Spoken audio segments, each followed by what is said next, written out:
Richard Thomas, forever remembered as John-Boy Walton, has always carried the image of gentleness. To millions, he was the son every parent wanted, the brother every family needed, the quiet soul who gave American television its conscience. But behind the soft voice and thoughtful gaze was a man pushed to his limits by people the audience never suspected. At 73, he has finally admitted the truth. Through a lifetime on screen and stage, there were 9 actors he could never forgive. These were not minor disagreements. They were wounds that cut across decades of work. A father figure who treated him with contempt when the cameras stopped rolling. A grandmotherly presence whose perfectionism left him trembling on set. A Hollywood legend who stole every scene, leaving him invisible. A co-star so terrifying in his intensity that even rehearsals felt like combat. And a fiery actress whose rage could turn a single day of filming into misery. For years, Richard Thomas stayed silent, guarding reputations, protecting the image of family television. But now the curtain is pulled back.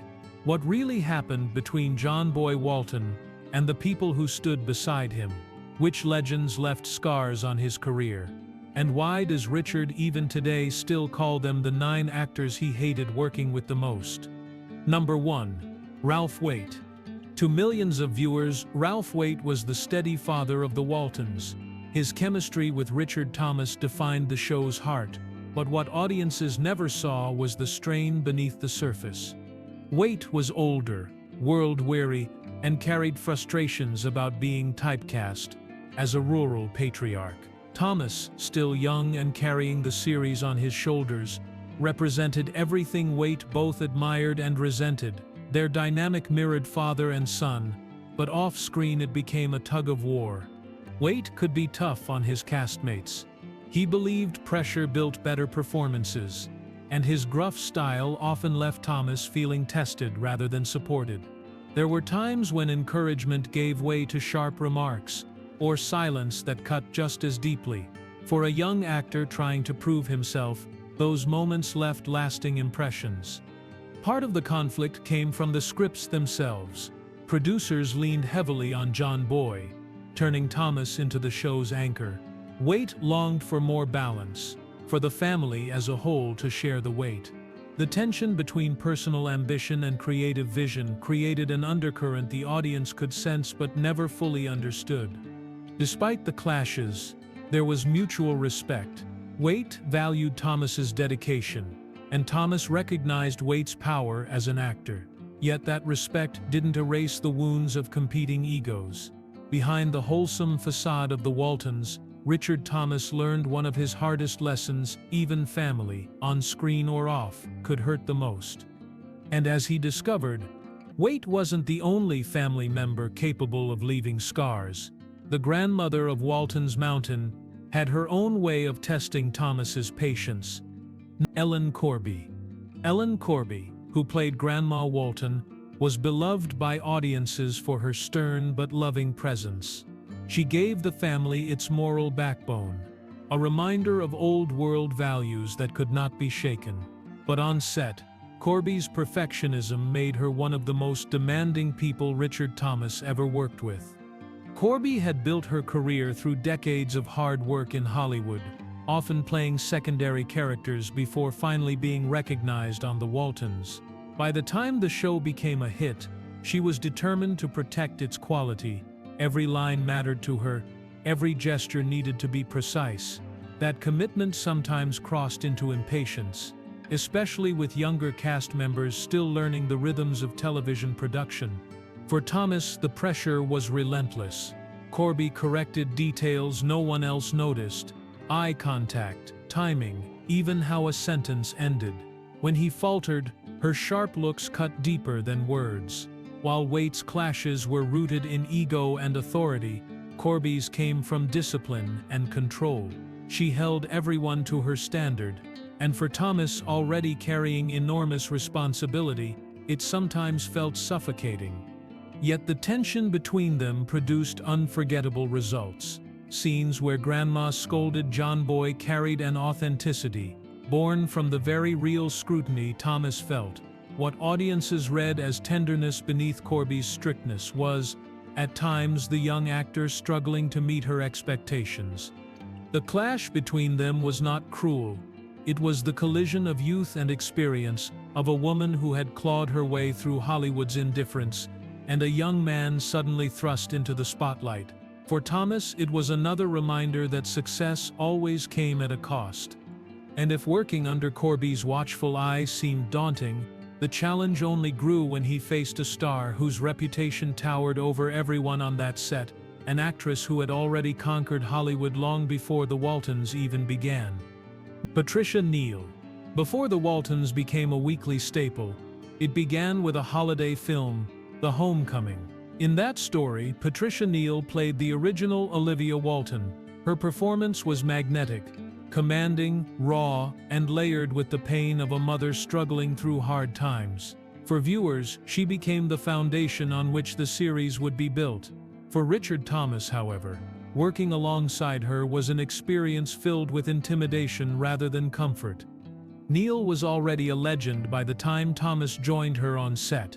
She had won an Academy Award, survived personal tragedy, and endured the ruthless politics of Hollywood. She carried herself like a survivor, but also like a woman who expected deference. For a teenage actor just finding his footing, standing opposite her could feel overwhelming. Every scene was weighted by her authority, every pause heavy with unspoken judgment. The difficulty wasn't that Neal was unkind. It was that her sheer presence consumed the room. She didn't need to raise her voice or throw tantrums. Her silence carried more power than outbursts ever could. Thomas, striving to anchor the story as John-Boy, often found himself shrinking beside her, his performance swallowed by her gravity. That imbalance was never more apparent than in the emotional family scenes. While Neal delivered heartache with effortless control, Thomas sometimes looked like he was fighting to hold his ground. Off camera, the lesson was clear. No matter how central his role, he would always be measured against giants. Neal's dominance taught him something that would echo through his career, that respect for a legend could coexist with resentment. For Thomas, The Homecoming was both a breakthrough and a trial by fire, and Neal was at the center of both. But his challenges didn't end with Hollywood royalty. Years later, he would come face to face with a performer whose approach was the polar opposite, loud, wild, and terrifying, even when the cameras weren't rolling. Tim Curry. In 1990, Richard Thomas stepped into one of the most talked-about projects of his career, the television adaptation of Stephen King's It. He played Bill Denbrough, the reluctant leader of a group haunted by a shape-shifting monster. But while Thomas carried the role of courage and restraint, his co-star, Tim Curry, embodied the villain in a way that unsettled everyone on set, including Thomas himself. Curry was Pennywise, the dancing clown, and he became so consumed by the role that the boundaries between performance and reality seemed to blur. His voice dropped without warning, his expressions twisted into something unnatural, and his energy filled every corner of the soundstage. For the younger actors, it was terrifying. For Thomas, who prided himself on control and precision, it was deeply unnerving. Scenes with Curry felt like combat. Thomas never knew what to expect. A sudden laugh, a guttural roar, or a physical gesture that hadn't been rehearsed. It kept the performances raw, but it also kept the atmosphere tense. Even when the director called cut, Curry rarely dropped the mask entirely. Castmates later admitted they avoided him between takes, preferring not to see the man who lived behind Pennywise's painted grin. Thomas respected the talent, but working opposite that level of unpredictability came at a cost. He was used to scripts that offered stability, characters that moved within familiar boundaries. With Curry, there were no boundaries. Every day felt like stepping into a storm. For fans, it became a cultural touchstone. Pennywise terrified a generation, and Bill's steady resolve provided balance. Yet for Richard Thomas, the memory of those weeks wasn't just about a beloved project. It was about enduring the suffocating presence of an actor who turned every moment into a trial. If Pennywise was a nightmare brought to life, Thomas's next challenge came not from horror, but from a man whose bluntness and raw temper made the battlefield feel just as dangerous. Number 5. Ernest Borgnine. In 1979, Richard Thomas took on one of his most ambitious television roles, Paul Bulmer, in All Quiet on the Western Front. The remake of the classic war story demanded grit and emotional depth, and Thomas was eager to prove himself outside the shadow of the Waltons. Standing beside him, however, was Ernest Borgnine, a screen veteran with an Oscar to his name and a reputation for toughness that could rattle even the most confident performer. Borgnine came from an era when acting was blunt, physical, and stripped of subtlety. He was loud on set, quick to voice opinions, and unafraid to call out anything he thought looked weak or false. For Thomas, who approached his work with careful preparation and quiet focus, that environment felt like a barrage. Borgnine would bark suggestions, challenge blocking decisions, and sometimes mock younger actors who didn't meet his standard of authenticity. The tension grew in the battle sequences. Borgnine threw himself into the scenes with raw force, crashing through trenches and shouting at the top of his lungs. Thomas, fighting to hold the emotional center of the story, often felt overpowered. The younger actor needed space for nuance, but Borgnine's presence left little room for subtlety. Their approaches clashed like two opposing armies, each battling for dominance on screen. Off-camera, Borgnine was equally direct. He told stories filled with profanity, dismissed complaints as weakness, and demanded resilience from everyone around him. Thomas admired the man's stamina, but bristled at the constant toughness. Respect was there, but so was a simmering frustration at having to fight for dignity in the shadow of an older actor's commanding style. For audiences, the remake brought World War I's horrors vividly to life. Yet behind the camera, Thomas carried his own scars, the struggle of working with a co-star who believed acting was war itself. Number 6. Paul Newman.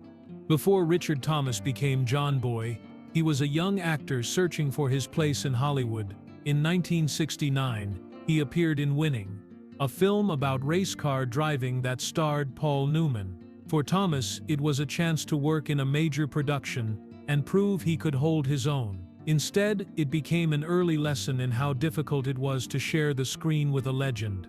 Paul Newman was already at the height of his fame. He had the cool confidence of a man who knew every camera loved him, and he moved through a set as though it belonged to him. Crew members deferred to him, directors listened to him, and co-stars adjusted their rhythms around his choices. For Thomas, barely out of adolescence, that atmosphere was suffocating. Every scene with Newman felt like stepping into a shadow. Thomas could deliver his lines with precision, but audiences' eyes drifted to Newman's smirk, his piercing stare, the charisma that demanded attention. Even in simple exchanges, Newman's presence made it impossible for anyone else to fully stand out. The balance was not cruel, but it was crushing. Off-set, Newman was cordial but distant. He lived in his own orbit, focused on his performance, his image, and his racing ambitions. Thomas, eager for mentorship, found little warmth. The silence left him with a lingering sense of invisibility, as though his contributions barely registered beside the glow of stardom. When Winning was released, Newman received the headlines, while Thomas's work passed almost unnoticed. For the young actor, it confirmed an unspoken truth: talent alone was not enough to shine against the blinding light of a Hollywood giant. Number 7. Barbara Hershey. In the late 1960s, Richard Thomas appeared in Last Summer, a coming-of-age drama that pushed boundaries for its time. The film followed teenagers exploring freedom, intimacy, and cruelty, and it demanded an honesty that could feel unsettling. One of his co-stars was Barbara Hershey, herself still carving out her identity in Hollywood. On screen, their chemistry carried the story, but behind the scenes, Hershey's intensity created an atmosphere Thomas found difficult to navigate. Hershey was fearless. She attacked scenes with a rawness that blurred the line between performance and reality. If a moment called for rage, she delivered it without restraint. If the script asked for vulnerability, she exposed everything. For Thomas, who preferred structure and control, her unpredictability could feel like standing too close to fire. He never knew what tone she would bring, whether she would lean into connection or erupt with emotion that left him scrambling to adjust. The tension came not from animosity but from clashing methods. Hershey thrived on chaos while Thomas sought order. Their scenes together carried that friction. Audiences felt the spark, but Thomas felt the weight. He was still learning how to anchor himself as an actor, and her volatility sometimes left him feeling like a passenger rather than a partner. Filming last summer was emotionally draining, and much of that exhaustion stemmed from the extremes Hershey brought to the set. For Thomas, it was an early lesson in how a co-star's choices could shape his own performance, sometimes against his will. Respect remained, but so did the scars of struggling to keep up with someone who refused to play by predictable rules. Number 8. Patty Duke. By the early 1970s, Richard Thomas had already proven himself as a serious young actor, but nothing prepared him for the intensity of working opposite Patty Duke in You'll Like My Mother. The thriller demanded tight, claustrophobic performances, and Duke brought with her a reputation that preceded her: brilliant on screen, combustible off it. Duke was unpredictable in a different way than Barbara Hershey. Hershey thrived on emotional chaos, but Duke wielded her temper like a weapon. If something on set displeased her, a line delivery, a camera angle, even the pace of the day, everyone knew it immediately. Her voice carried, sharp and commanding, and the atmosphere changed in an instant. For Richard Thomas, who valued steadiness, those eruptions were exhausting. What made the experience harder was Duke's ability to flip from confrontation to charm without warning. One moment she was berating a crew member, the next she was smiling warmly as if nothing had happened. That emotional whiplash left Thomas unsettled. He respected her talent. Her screen presence was undeniable, but the constant tension behind the camera took its toll. Every scene felt like walking into a minefield, never sure when the next explosion might come. The role itself demanded intensity. The story's dark undertones amplified the pressure, and Duke's temper magnified it further. Thomas had to summon composure in circumstances that left little room for ease. For him, the challenge wasn't just playing the part, it was surviving the atmosphere created by his co-star.